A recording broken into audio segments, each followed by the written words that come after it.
We all understand that death is a part of life, but most of us are completely unprepared for what it actually looks like when it's near, not the dramatic TV versions, not the movie moments with poetic last words. I'm talking about real life, quiet, raw, unfiltered moments in a dimly lit room, a breath that comes slower, a gaze that drifts far away, and a silence that starts to say everything. And in those sacred final days, no one is more familiar with this process than hospice nurses. They are the silent witnesses to life's final chapter, the last hand held, the final voice heard, the comforting presence when others step away. They've seen patterns, not once, but thousands of times. Subtle, powerful signs that the end is near, not superstitions, not guesses, truths that happen almost every single time. So why talk about this now? Because when you know what to expect, you fear less, you understand more, and you can show up with love instead of panic, with peace instead of regret. In this video, we're going to explore 5 deeply human, often misunderstood signs that usually appear before an elderly person passes. Some may surprise you, some may bring tears, but all of them will bring you clarity and maybe even healing. This isn't about fear. It's about dignity, compassion, and what it means to walk someone home. So take a breath, settle your heart, and join me on a journey that every one of us will face, but very few truly talk about. Because saying goodbye doesn't have to be terrifying. It can be sacred. Dove sign number 1, the body begins to slow. The first sign, almost always, is that the body begins to slow, but not just in energy or strength. We're talking about a deep cellular slowdown. Hospice nurses often describe it like this. It's as if the body knows it's nearing the end and begins to pull back from the world. You'll notice the person sleeps more, sometimes 20 hours a day. They eat less, sometimes nothing at all. Their metabolism shuts down, and the body conserves its final reserves. You might feel alarmed. She hasn't eaten in 2 days. He hasn't opened his eyes all morning. But here's the truth. This is not suffering. This is preparation. The body is doing sacred work, shifting from life to rest. One hospice nurse shared, families often try to feed their loved one, as if food equals life. But in those final days, letting go of food is part of nature's peace. So what can you do? Be present. Hold a hand. Moisten lips. Play soft music. Sit in silence. Because the body may be slowing, but the soul is still listening. Fog sign number 2. The mind starts to drift. Have you ever sat by someone in their final days and watched them speak to someone who wasn't there? They whisper names you haven't heard in years. They stare just above your head like they're watching something beautiful, just out of reach. They reach out, not to you, but to something beyond you. And in that moment, time feels different, not sad, not scary, just still, as if the air itself knows something sacred is happening. Hospice nurses have seen this over and over again. They say it's one of the most consistent signs that death is near. The mind begins to drift. But this is not confusion in the way we often fear. It's not dementia. It's not a disconnection. It's a shift, a spiritual opening, a neurological rewiring, a doorway between this world and the next. Some patients call out to long-lost parents.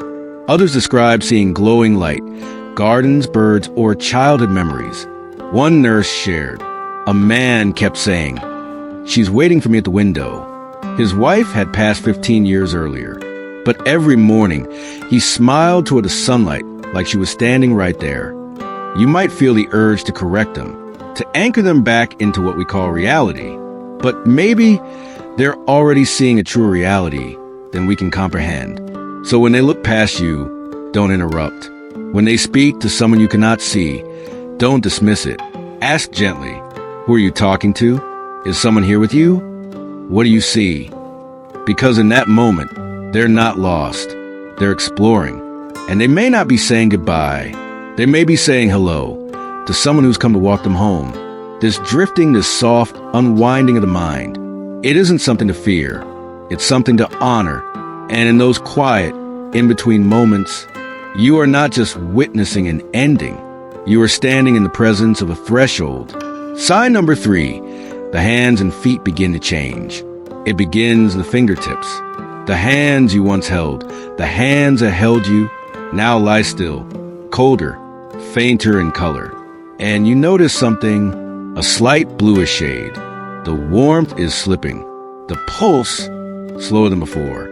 You may think it's just the chill of the room, but it's not. This is one of the clearest signs. The body is letting go. Hospice nurses see this all the time, and they know what it means. The blood is retreating from the edges. The body is conserving its final energy, and it's preparing to close. The body is wise, one nurse said. It doesn't fight forever.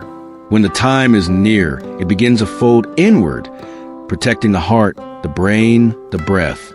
Everything else starts to release. You'll see it in the limbs.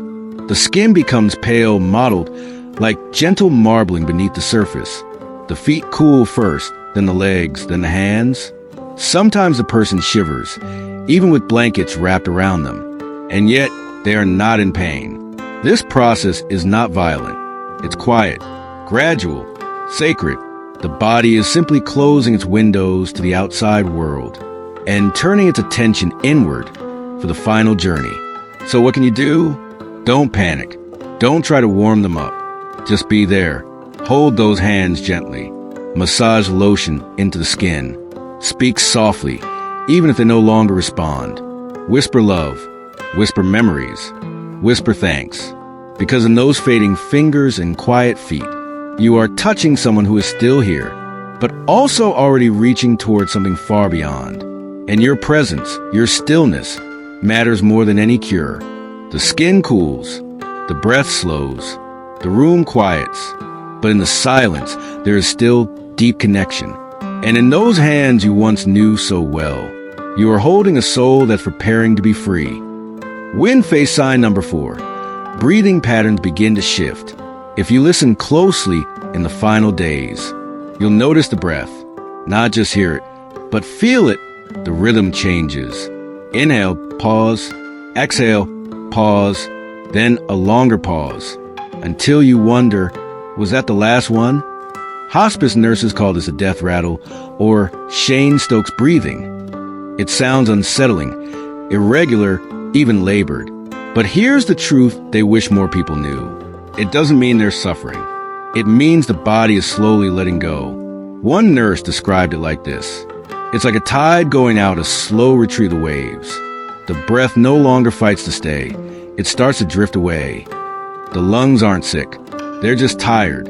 And the brain, once commanding every breath, now sends fewer signals.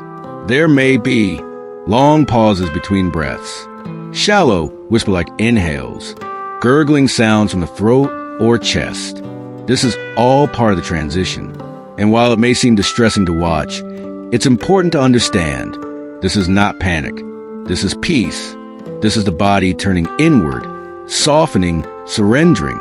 You might be tempted to call a nurse to do something, but sometimes the best thing you can do is simply breathe with them. Place your hand on their chest. Match their rhythm. Let your breath tell them, I'm here. You're not alone. You can rest. Hospice nurses will often dim the lights, play soft music, use essential oils like lavender to calm the space, sit in silence and reverence, because this moment isn't about fixing. It's about witnessing. This is a threshold. The veil thins. Each breath might be the last, or it might not, but you stay. You listen, and your presence becomes the final comfort they feel. Even in their silence, they know you're there, and in your stillness, they find peace. So if you hear the breath changing, don't fear it. Honor it, because what you're hearing is not the end of life. It's the beginning of release. Sparkle sign number 5, a final surge of energy. Just when you think it's almost over, something unexpected happens. A spark, a moment, a surge. Hospice nurses often witness this quiet miracle in the final hours, or sometimes just before. The person who hasn't opened their eyes in days suddenly looks right at you. The one who's been silent says your name. They might ask for their favorite food. They might want to sit up, tell a story, or ask to see the garden one last time. It's called the rally or terminal lucidity. And though science still doesn't fully understand it, the heart does, because it feels like the soul is saying goodbye. One nurse shared, a woman who hadn't spoken for a week suddenly asked for her lipstick. She wanted to look nice for Dad, who'd passed 10 years before.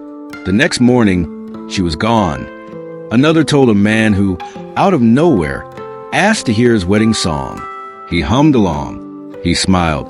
Then he fell asleep and never woke up. This final surge isn't always dramatic.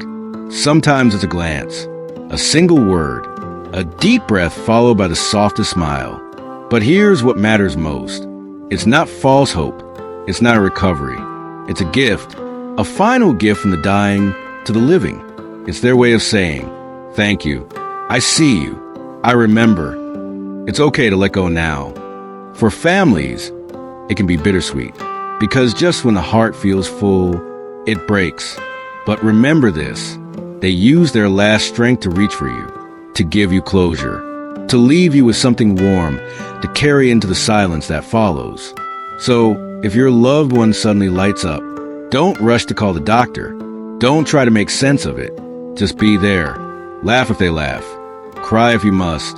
And say what needs to be said, because this window may not last long. This is the soul's last exhale of love, and it will echo inside you forever. Clapperboard conclusion. The final goodbye is quiet, but full of meaning. Death does not always come with thunder. It rarely knocks loudly. Often it comes like dusk, quiet, dim, peaceful. Hospice nurses, those sacred witnesses to life's final chapter, have seen what we're often too afraid to look at. That dying is not the opposite of living. It's part of it. The slowing body, the drifting mind, the quiet room, the sudden burst of light before the end. Each sign isn't just a symptom. It's a message, a whisper, a sacred rhythm between soul and body, between what was and what will be. And if you're walking beside someone who's nearing the end, remember this. They may not respond. They may not speak. They may not even open their eyes. But they hear you. They feel you. They know you're there. Hold their hand. Play their favorite song. Tell them the story they always loved. Say what your heart has carried for years. Because these final moments, they are not empty. They are full of presence, of memory, of love. And when the time comes, let them go not with fear, but with gratitude. Gratitude that you were there. Gratitude that you got to love them. Gratitude that their final chapter was written in quiet grace. Dove, you don't have to fix it. You don't have to understand it. You only have to witness it with your whole heart. Because this isn't the end of their story. It's the closing of a beautiful book. One you will carry with you always if this